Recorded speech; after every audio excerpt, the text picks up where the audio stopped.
Hello friends, today I want to show you a really easy and intuitive way to interpret your astrological chart. I think you're going to love it. It's a system of methodology that I developed for using it myself and also with clients that I've read in sessions, and I wanted to show it to you today.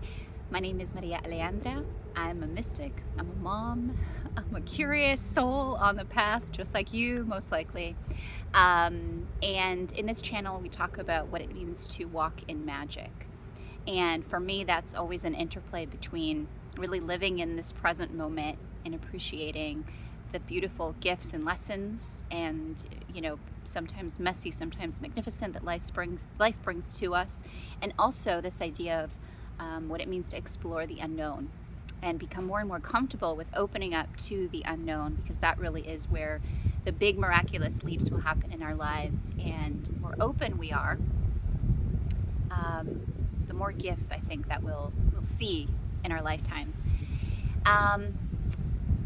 And astrology has been one of the metaphysical tools that I've really become very passionate about using over the past couple of years. It's a treasure trove, right, of incredible information, both from the perspective of what's in your natal chart and also what happens with transits as planets and points in the sky interact with your chart. It's absolutely fascinating. And the more I understand it, and the more people that I read for, the more I dive into it, the more I see it as a really valuable tool to help empower you and to help you see what is possible for you, what the potentials are, help you understand why you might be going through some really tough, extra tricky moments.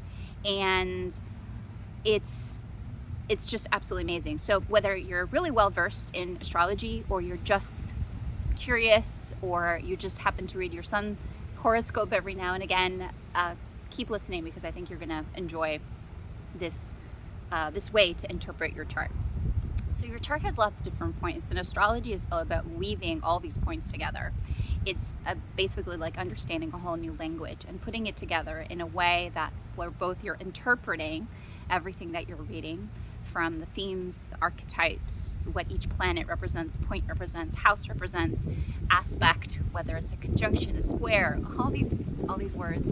And it's also a very intuitive process, because while all this information is there, right, again, it's like a language, the way we put it together and weave it together, especially understanding that each of us are these very unique souls, one of a kind, then that's where the interpretation of what's going on in your chart comes into play.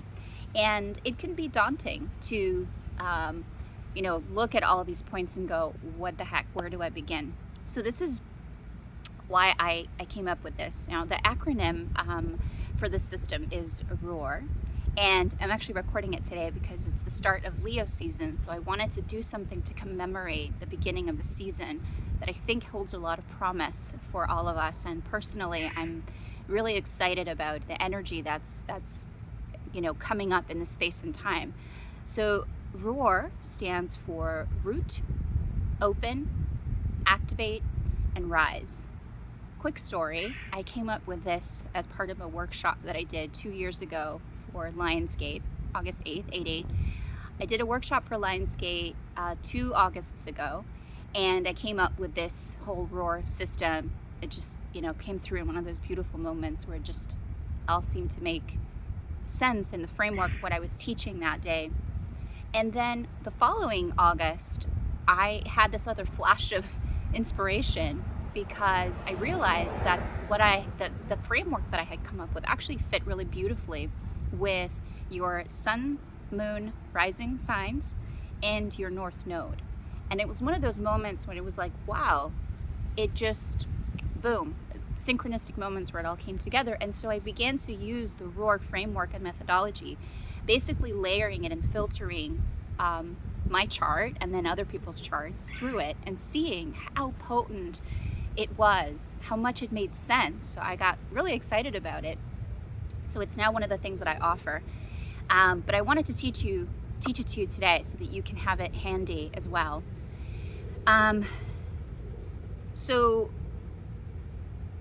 again, your astrology chart has lots of different incredible points that we can dive for hours and hours into your chart and see, understand a lot about your destiny and your potential. But the main points that we want to look at in any chart are your sun sign, your moon sign, your rising or ascendant sign, and then also your north node. I feel very passionate about understanding your north node and your south node. There's a lot of information there that can empower where you're moving in this lifetime. Many of us already have some familiarity with our sun sign, and if you're watching this, you probably have some familiarity with your moon and rising signs as well. And so let's take them through the roar system. Take notes so that you could follow along. It's super simple. Let's start with the R. The R corresponds with our sun sign, and it has to do with rooting. Your sun sign is essentially your grounding point in this world. It's your I am. It is just like the sun, this magnetic center that represents who you are, represents a lot of how your mind works and sort of what your core beliefs are. And so I love the idea of looking at the sun sign as where you root, looking at this beautiful tree in the back and imagining that idea of rooting, of understanding where you feel most empowered. Also think about your solar plexus, right? And again, because Leo season is here, whenever you're watching this video, it all applies. But again, feeling this energy of Leo, which is the energy of the sun, that magnetic core center. So root, sun sign. Now, as I go through these, you want to write, R, root, your sun sign, and then you might already have an understanding of the themes, the archetypes, and the personality traits or personality, gifts that each sign represents. And then of course we could always go deeper, because there's the sign, then there's the house, then there's the aspects that any planets might be making. So we can go real deep and juicy, but even having this sort of baseline understanding of, okay, sun sign, write it down, and then you might already have an understanding of some of the traits, personalities, themes of your sun sign, and if not, just Google it. For example, my sun sign is Taurus. So, I would write down the different themes of a Taurus, the things that we aspire to become as a Taurus. And you're going to look at these as ways to feed how you root yourself. Next, we have O for open. And now open correlates with your moon sign. The moon sign represents your heart, your emotions. It also has to do with your mother, aspect of mother in your life, both your mother and your maternal lineage, and also how you mother yourself, how you mother others, whether you're a biological mother or not. We are all creatrixes making incredible things in the world. So your moon sign is all about your feelings, your emotions, spirituality. A lot of the soul notes that you bring into this lifetime come through your moon sign. So again, this idea of using those moon sign traits, feeding that to become open, to open your heart, essentially. And so think about your moon sign, write it down, and then you're going to write down the different themes that correspond to your moon sign. Mine happens to be Pisces. So again, I know that I root with those Taurus themes, and I know that I open with Piscean themes. These are the markers that my soul brings into this lifetime, that when I basically cater to those aspects of me, it creates a recipe for richness. It creates a recipe for growth. It creates a recipe for an opening of possibilities, and a lot of times the challenging moments that come up, because your astrology wants to both show you what's possible for you and also what you signed up for to grow in this lifetime. And so don't be surprised if a lot of the themes that you see sometimes might feel very like, yeah, absolutely, yeah, that makes total sense. And some of them might feel a little confronting, might feel a little jarring. Know that your soul also chose those to grow in this lifetime. And when you feed them,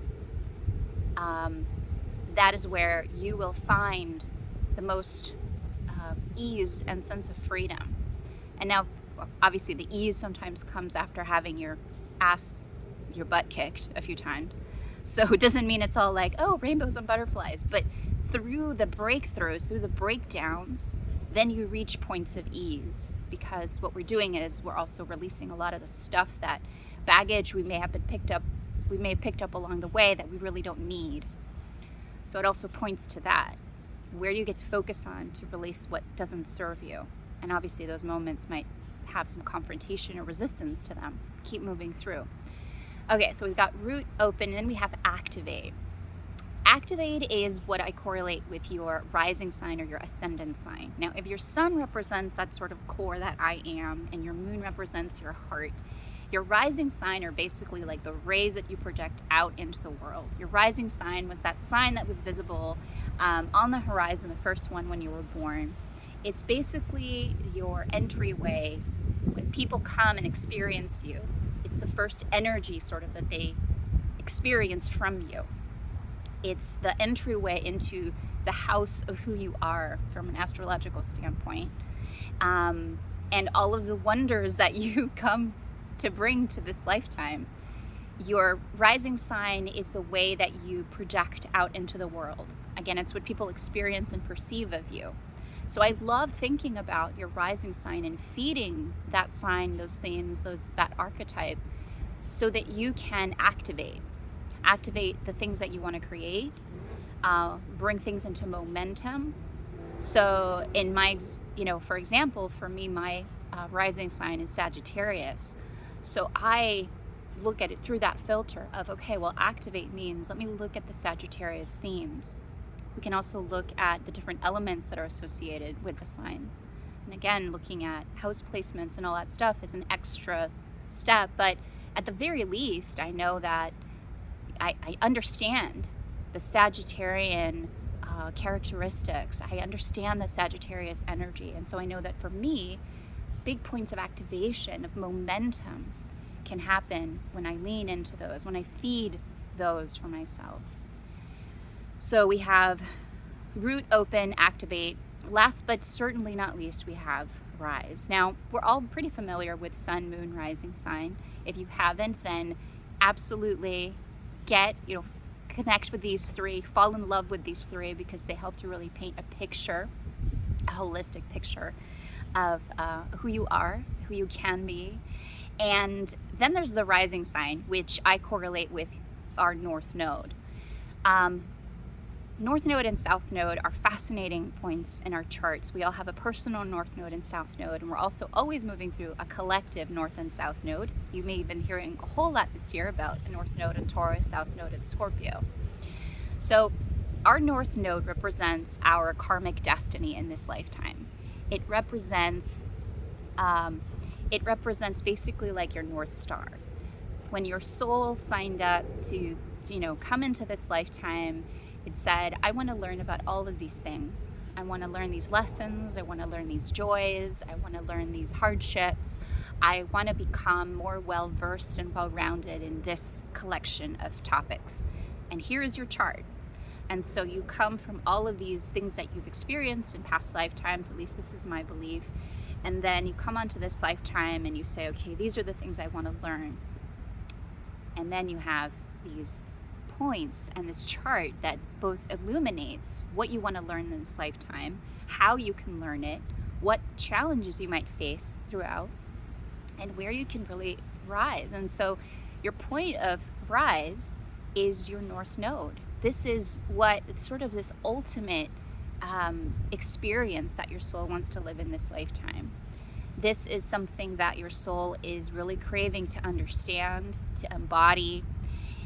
Your South Node, on the other hand, and it is always the opposite sign, your South Node represents what you've experienced in past lifetimes, what you come with onto the scene. And it's actually really beautiful to understand it as well, because it represents gifts and belief systems and programs that you've acquired from way back, at a soul level. And so then your North Node represents to where your soul wants to go, what it wants to create, what it wants to experience. And this is a lifelong journey. This isn't the kind of thing where you're like, all right, I'm gonna now learn about my North Node and done, implemented, done. This is actually a lifelong journey, because by design, it's probably going to be really challenging for you to live into this and live up to this, because it's themes that your soul isn't quite used to experiencing or quite used to really embodying. My North Node happens to be in Leo. So Leo is the sign of really working with the heart and of being comfortable with taking up space, being comfortable with being in the spotlight, and not from a perspective of an ego-based desire to be in the spotlight, an ego-based desire to garner attention, but more from the standpoint of unapologetically understanding who you are, not having to hide who you are, shining your light from a place of purity and integrity, from a heart-centered space. These are the great lessons that Leo brings for us, and I wanted to also weave them into this video because, again, we're in Leo season.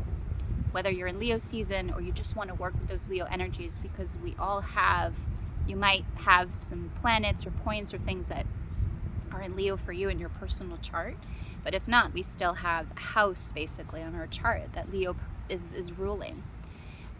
Leo, again, representing the sun, that magnetic center of knowing who you are, of expression. It represents children, it represents the arts, it represents living from that, it radiating, right? So it's, and your North Node, wherever it is, whatever sign is in, it also has these beautiful gifts that it wants to show you, that it wants to help you live into and embody in this lifetime.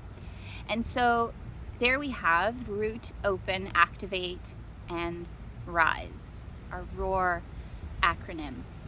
How to use this. So once you have it, one of the really cool things that might happen initially is that you might actually, certain things about your chart might click in a better way for you. You might gain a better awareness. Sit with the things that you've uncovered. Explore them further. Whatever you feel really curious about, dive into it a little bit deeper. Whatever felt maybe you have some resistance to, dive into that a little bit deeper as well. Give yourself the opportunity to get to know these points, and to know that your astrology isn't there to dictate, oh, this is who you are and that's it, and you're sort of locked into this box. Quite the opposite, actually. It is like the language of the stars that you come encoded with, but it is a completely open space of exploration, and it is another tool to add to your toolbox of cosmic exploration and mystical understanding. And it is really one of the metaphysical tools that can absolutely help you walk in magic. So feel both really grounded and understanding who you are right here, in this time and place, and also help you step into the unknown, because there's so many layers and there's so many portals that we can open through looking at the chart. I hope that you do this exercise and that you find it useful. And by the way, if you also want to do this together, we can sit and we can create a whole big juicy experience where we can get way deep in your chart and understand. It's a really unique astrological experience to do it in a way like this, because it goes beyond, I think, just like the reading of what's going on there. So if that's something that interests you, we can absolutely create that together. But yeah, I hope you found this useful. I hope that you have an amazing Leo season, or wherever it is that you find this video. And I'll see you in the next one. All my love. Be well. Bye.